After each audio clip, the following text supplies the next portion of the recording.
And Synths episode 19. It's February 19. Cue up Hey 19 by Steely Dan. Can we use that music this time? Carlos is having a bad day. Very bad. Mentally exhausted at this point. So we're doing an episode about the reason, well, not the reason, but Yeah. Carlos has been calibrating all day, and this is the same week that someone said, can you talk about how to calibrate an analog synth? Yeah. And maybe we can, maybe we can't. Maybe- Maybe Carlos could talk about how you'll pull your hair out by the end of the process. Yeah. Yeah. Maybe we could go through the to-do list before Luke. We give Luke a bad day. Oh, that's right. We're all having a bad day. It's- Plus the weather, good Lord. It never gets this cold in South Texas. Yeah. This is like Yankee weather, and we can't take it. I think that probably has a large, part to deal with why everything's just out of whack today. It's depressing. Okay, I'm Sam. I'm Carlos. This is Talking Synths. We're from Syntaur, where we sell parts for all the synthesizers you need to repair. Syntaur.com if you need some parts. If you want to hear us talk about something or try to figure it out or You got make some sense about it, questions, inquiries, concerns.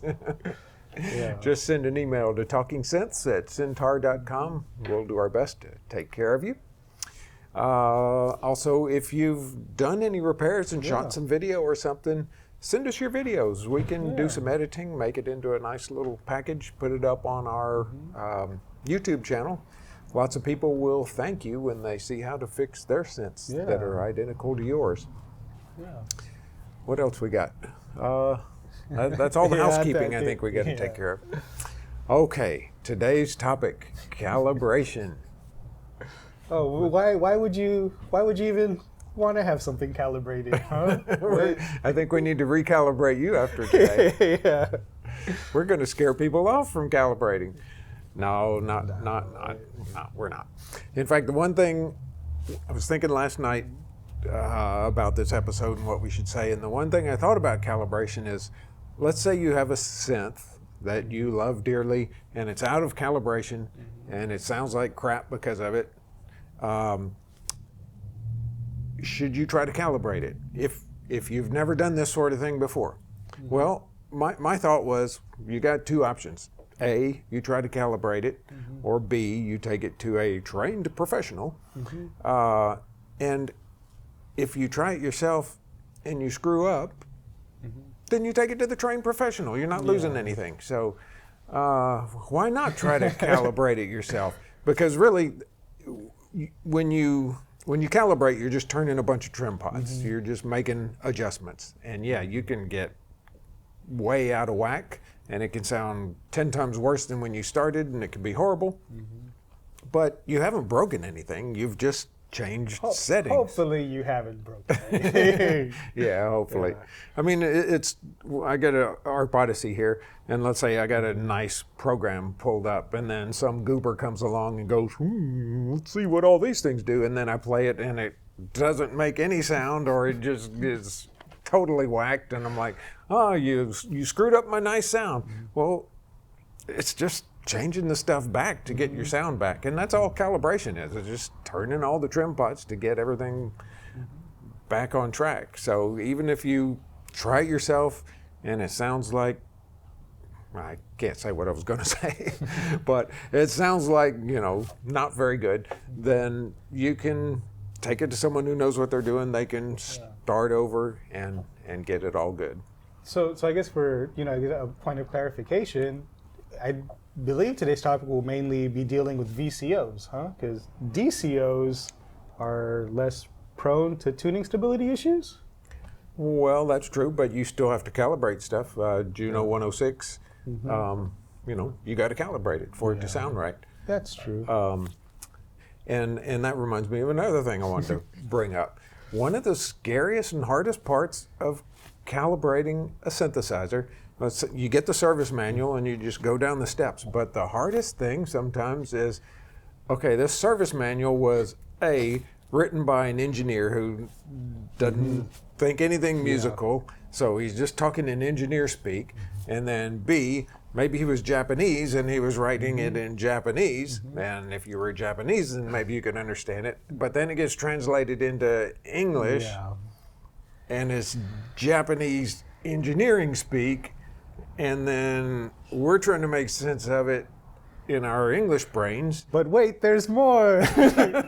And it's a scan of a photocopy of a photocopy of a photocopy with handwritten notes. Yes, in Japanese. And so that's hard to read. And there's more. Many times we've found in the service manuals, these are not put out for customers. They're not finely polished and everything. There's mistakes sometimes.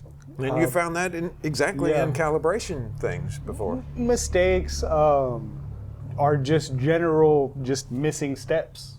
Yeah. Where what they're doing is they're assuming that you already know what the next step is. They're assuming you're a Japanese engineer. Yeah. And you're not reading photocopies and you know, oh, okay, yeah, well, we got to put this step in because obviously it was left out. It's not always so obvious. So it's a tough road to read some of these manuals. And, you know, I'm not knocking Japanese engineers or whatever. These products are great, but, you know, it's hard. If you're an engineer, it's hard to describe in layman's terms how to calibrate a synthesizer. And then it's hard to translate that. I'm sure if I translated something into Japanese, it would come out pretty bad. So yeah, there's definitely, I think we talked about this as well when we were speaking on the damper pedal and the sustain pedal, how just the labeling of the pedals on the back, sometimes they serve the same function, but they have different names. Yeah. It's the same in the calibration procedure. Yeah. Is range the same as scale? Yeah, it depends. It depends on what that engineer's thought process was. Yeah. So it's that part is a challenge, but again, I do want to say you can try this, and if you goof it up, take it to a service tech and say, "I'd like you to calibrate this." Yeah.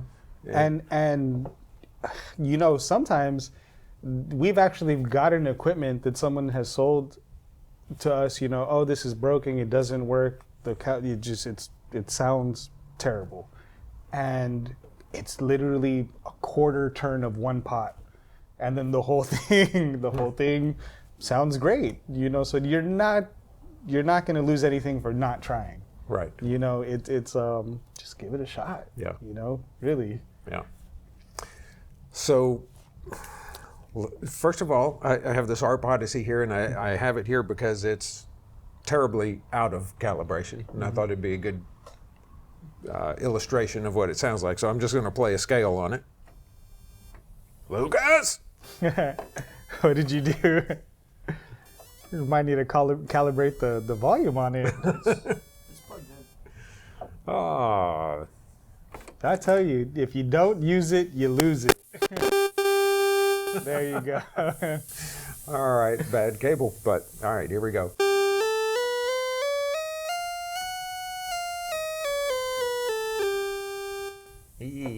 So this note is supposed to be the same as this note.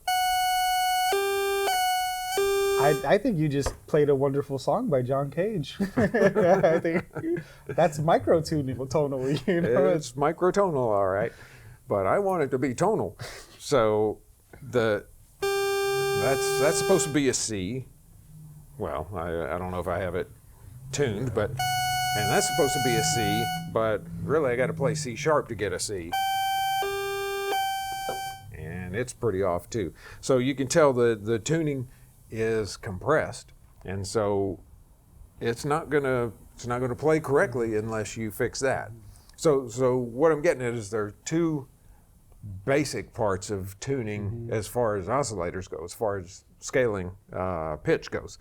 So you have to get the octave right to where C to C plays the same note. And then the other thing you have to do is you have to slide that around. You got to overall tune the oscillator to where when you're saying this should be a C and maybe it's playing a D flat or something, then you need to adjust the scaling and change it there. And usually Well, I think always. I'll go with always. There's a way to adjust the scaling to make the octaves squished more or wider, and there's a way to adjust the tuning, moving the whole thing up or down. Now, before we do all this, I will say generally in the service manual it recommends a warm-up period. Right. And that's another important point, or reminds me of another important point. Yeah, you got to let it tune up. I mean, you got to let it warm up for like 15 minutes. It's good on an analog synth. But you also have to go in order of what they say in the service manual. And so the kind of the way I've been talking here, calibration is, all right, let's get the oscillators in tune. But there's a lot more to calibration than that. If you open up the service manual and read, it's going to say, well, okay, first you adjust the power supply, then you adjust the VCA offset, and yada, yada, yada. VCA offset's usually later on. But it's important that you follow those instructions in the service manual. And you have to do step 1 before you do step 2, before you do step 3. You'll find that there are some common threads. Power supply is a great place to start, but also control voltage of the key bed. If that control voltage isn't proper, then and I was telling Lucas the other day, it's like dominoes, or like when you throw a pebble into a pond and it ripples, you knock over that first domino and it's going to cause more problems later on. So doing things in the sequential order in the service manual, way to go. Way to go. And it usually always starts with the power supply because you want to make sure you have the right outputs to everything, the right voltages to everything. But I think one point I wanted to get to was that you can, the main thing about calibrating a keyboard is you need to get the tuning right. So I'm going to say it's okay to cheat. And if you want to just take a shortcut and get your, if your synth is playing fine and it's just out of tune a little bit, I'm going to say it's okay to just go straight to the VCO tuning, adjust the scaling, adjust the pitch, and get it back in. Now, is that a perfect calibration? No, it's not. Maybe your filter resonance is going to be a little off when it's all the way up or something. But at least that brings your synth back to playability. And that's a much easier route to go. So if you want to do a full, complete calibration, you probably need a room full of test equipment, and you need bone density counters and Geiger counters and things like that. Not really those things, but you need voltage meter, you need an oscilloscope. Sometimes you need other little gizmos that frequency counter, which you can use your oscilloscope for, or you can use your iPhone for. I will say though, I'm not the biggest fan of using a phone to calibrate frequency for the main reason I was having some trouble the other day calibrating an instrument, and Sam brought over his phone and I was doing it on my phone, and we had 2 completely different readings. Well, it just goes to show you who has the better phone. Yes, I've dropped mine plenty of times. Knocked the tuning right out of it. Yeah, knocked the tuning right out of my phone. So, it's just, things to be cognizant of. And it may be the app. The app itself. But really that's telling you absolute tuning reference. So, if you're a few cents off from me, hopefully, since we were a few cents off, not a few cents, I guess it was a few cents off. It was in going back to the scaling, it was like as the further you went up, it got off. But mine showed it differently. I believe like yours was a lot closer to what it really was. But yours wasn't linear? I mean, no, it was linear. Okay. It was linear. So yeah, I would think so. So maybe their absolute reference is a little off, but you're still going to get your synth in tune. And maybe if you tune one with your phone and I tune one with my phone, we might have to take the pitch knob and go and adjust it slightly to make our two. So that's another very important thing, because I hate to admit it, I've done this, but it's so easy to get into the process and miss those really simple things that you don't think are going to affect you down the line. You go through the whole calibration procedure, but guess what? Your pitch knob wasn't centered. You know, your pitch knob was slightly askew. You were playing on it earlier. You didn't realize it was up, it was down, it was off-centered. Or there's a master tuning in the back. You know, and once again, going to maybe that service manual was missing a few steps. Maybe they're assuming that you already put that master tune at noon. Yeah. So you go through the whole calibration procedure, and where was that master tuning pot? Not at noon. Yeah. And another thing, maybe your tuning pot was a little dirty, and it was at noon. But if you went quick with it, that it might end up at a different little spot. There's so many things. Yeah, yeah. But yeah, if all your sliders and knobs are clean to start with, that's certainly the best thing. And when we refurbish a synthesizer, we do all that stuff. We do all the maintenance stuff. The very last thing we do is the calibration. Yeah. Because it's just a nightmare trying to do it if things aren't working correctly. Yeah, and I've seen it before. You know, we have a synthesizer that's working completely fine. We've calibrated it. Something happens and we replace one component, and all of a sudden, you know, it has to be recalibrated. And you know, an interesting thing that I did today, working on an instrument, was I actually removed some trim pots. And you also have to understand that when components are made on the factory line, there's going to be an error. There's going to be a window of tolerances, of percentages that it's going to sit in, and those values change over a period of time. So I pulled 3 trim pots off of a board that were 100K. You know, these trim pots were made 40 years ago. I had, you know, one that was 109, one that was 113, and one that was 116. That's, you know, and things like that are what's affecting where your tuning's at. You know, components drift, tolerances drift. Yeah. And that's why trim pots are trimmable, so you can then compensate for it. Yeah. So, but that's another interesting thing it brings up. Sometimes we'll be calibrating a keyboard, and you got to turn this trim pot to get the scaling right, and you get all the way to the end of the trim pot, and your scaling is almost right, but not quite. What do you do in that instance? I don't like where this is going.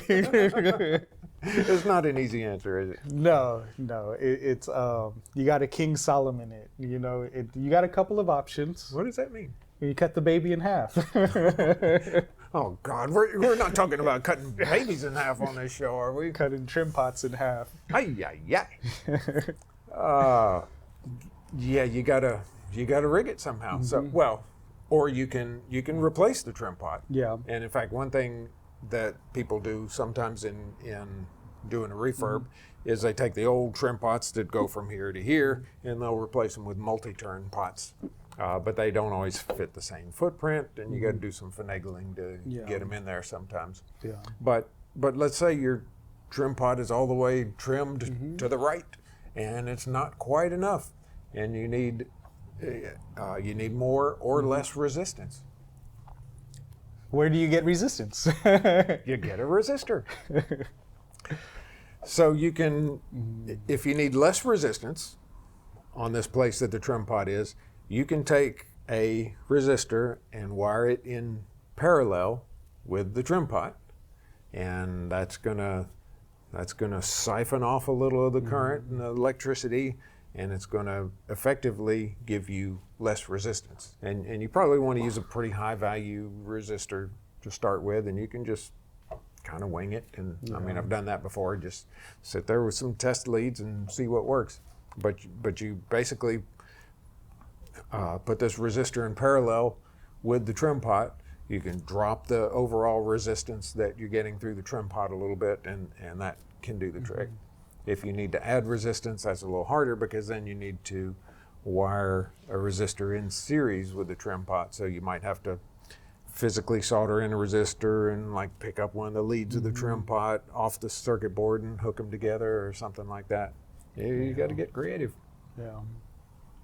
And at the end of the day, you have a nightmare like Carlos is having. Yeah. Yeah, and it's another one of those things. Don't be afraid to ask questions. You know, we have a forum that we host through Syntaur specifically for things like that. I know a while back, Ron and I were really banging our heads trying to calibrate a Poly 6, and everything was just so close, so close. Well, upon further reading, from other people that had done Poly 6s and been in a similar situation, well, it turns out there's a component that is very prone to failure, and it's a Vactrol that is on the keybed, and it helps the keybed assign scaling. So we found a modern day equivalent. You can find it on synthor.com. It's a part you can buy from us. And we put in that new modern day equivalent with the correct pinout, and it tuned right up. So, instead of beating our heads against the wall for 2 days, you do a little bit of reading, you see where other people have beat their heads on the wall, and, you can really learn a lot. And that's, I think that's also the goal of us doing the video submissions, is to make this information more available. Yeah, true. Yeah. And, we actually had a really heartwarming email the other day about someone who was brave enough to open up their synthesizer and work on it. And you know what? Things turned out great. Happy ending. I love those. Yeah. Yeah. All right, let's talk about another aspect of tuning, particularly with tuning of the VCOs. A common thing with doing a calibration for that is you go through all the steps. It might be step 1 through 5 to tune your VCO, and then you get to 5, and it's like, okay, well, it's not really in tune yet. Well, then you go back to step 1 and you do it all again. And you get to 5, and it's like, okay, it's a little closer, but it's still not there. You're just and then going you back go and forth, back and forth. Well, hopefully you're not going back and forth. If you got to get to here, maybe you're ending here, and then you go here, and then maybe hopefully you're getting successively closer. Yeah. But on days like today, sometimes you get further and further apart. away. Yeah, and it's and I don't know, the one thing that I do love about vintage gear and the form factor of having through-hole components, it's like having an old car. You can work on it. Parts are replaceable. Yes, you can. I've very rarely come across a component that I have not been able to replace. And things are getting better all the time, and people are remanufacturing old parts. And sometimes you scratch your head for a little bit, but I don't think we have really 100% completely shelved any projects, and when we've, as Gerald used to say, that came up off the dumpster or, out the trash pile. And it's really not that difficult once you start wrapping your brain around it to bring an old instrument back to life. That's the thing about calibration too. When you start reading the service manual that's not written well and hard to read and hard to understand, and you scratch your head and it doesn't make sense, the more you get into it, the more you do it, you get a feel for, okay, well, I gotta get the scaling of this right, so I guess that's what they're talking about. And it's a practice makes perfect sort of thing. Well, let's talk about the different things that you calibrate on a keyboard. We mentioned before the power supply is always the first starting point. You want to make sure usually you have positive voltage, you have minus voltage, and maybe a couple of different positive voltages.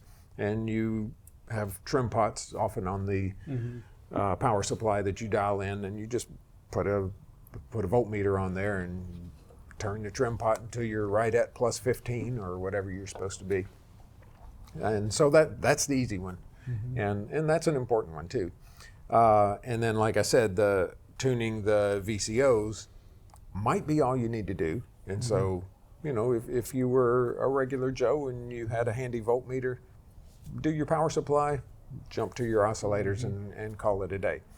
But if you really wanted to get persnickety and get everything dialed in perfectly to factory 1971 specs or whatever they were, what are the other things you would be calibrating? And so, and it's interesting that you say, if you want to get it back to 19 whatever specs, original factory.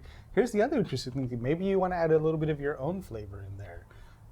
So now you're talking my language. So calibrating filters, That's true. And I generally calibrate filters by ear.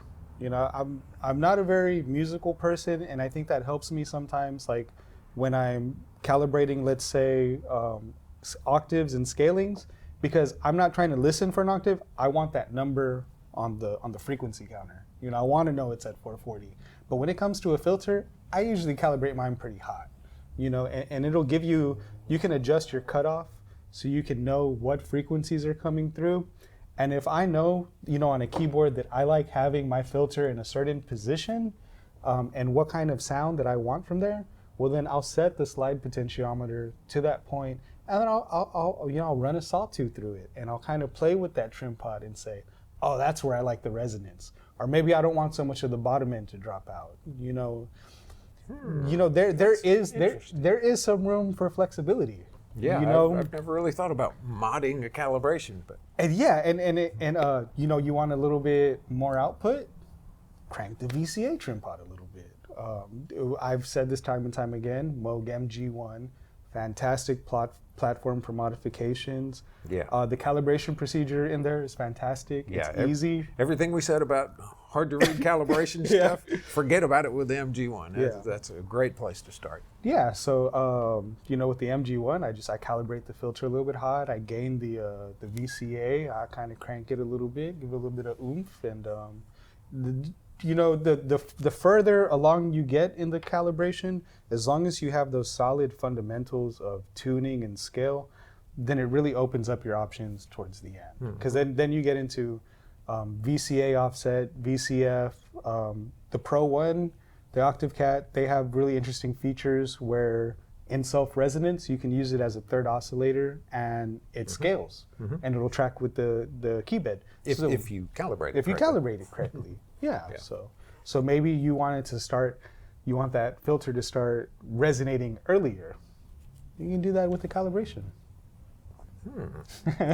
Yeah, that's an interesting point. Like the cat can be a mean little kitty with some really extreme resonance.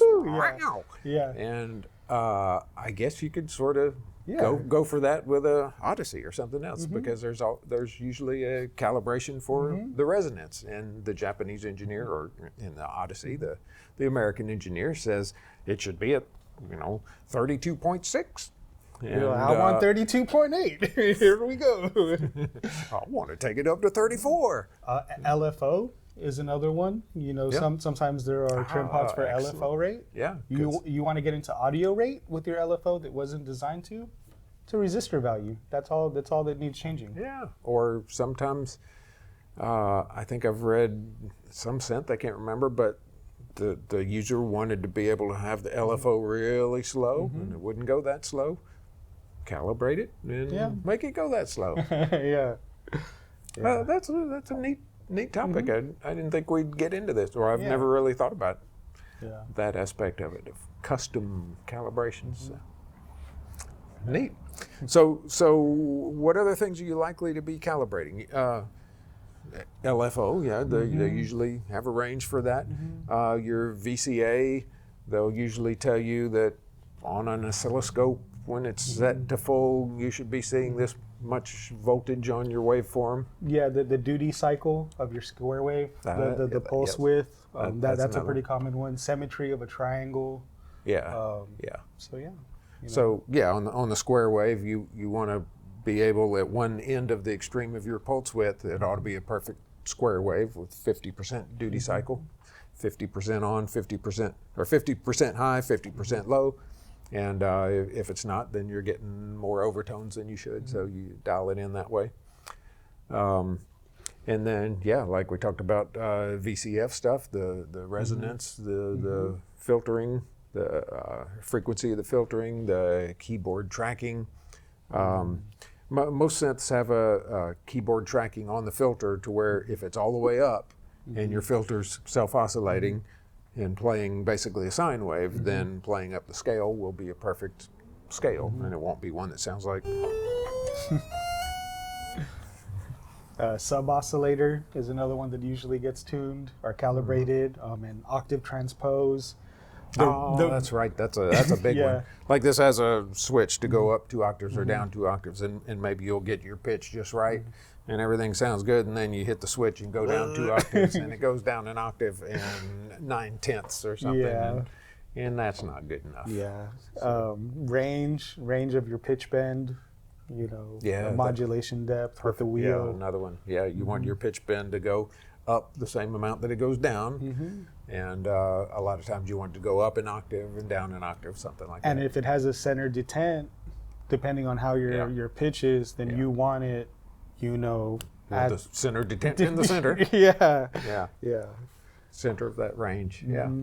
So there's a lot to do with calibration, and you can do it with just tiny screwdriver and Yeah. yeah, Sometimes a non-conductive screwdriver, preferably. a little plastic one. Also, if it looks like there's gunk on your trim pot, don't worry. It's not a capacitor that exploded. It's usually just a little bit of glue that they put from the factory to hold it in place. And then generally speaking, after 20, 30 years, the glues become brittle and you can still move the trim pot anyways. Yeah, and if you need to move it, then don't worry that's where they said it. Should have been 40 years ago. Yeah. A lot of things have changed in 40 years. Whoo, have they? Yeah. Gas prices. Yeah. So anyway, there's the basics of tuning a synth. I mean, it's not. It's a summary overview. We can't get into any specifics because every synth is totally different, and you really need the service manual before you get started. Most of them you can find online. Okay, so A little bit of news before we go. Since we're bummed anyway. Yeah, yeah. I think that's probably what it is. Oh man. Yeah. Passing of Chick Corea. Lost a great. Yeah. Lost a great. Back when I was growing up and being keyboard player, he was the de facto standard god of keyboards, and he was just amazing player. I mean, his fingers would do stuff that mine never imagined. And I had the opportunity to see him play live once, and it was just mind-blowing. So, very sad to hear that he's gone. So. And you texted me today. I thought it was very apropos. I thought 2012 was supposed to be better than that. 2021. Yeah. What year are we in? Yeah, 2021. Yeah.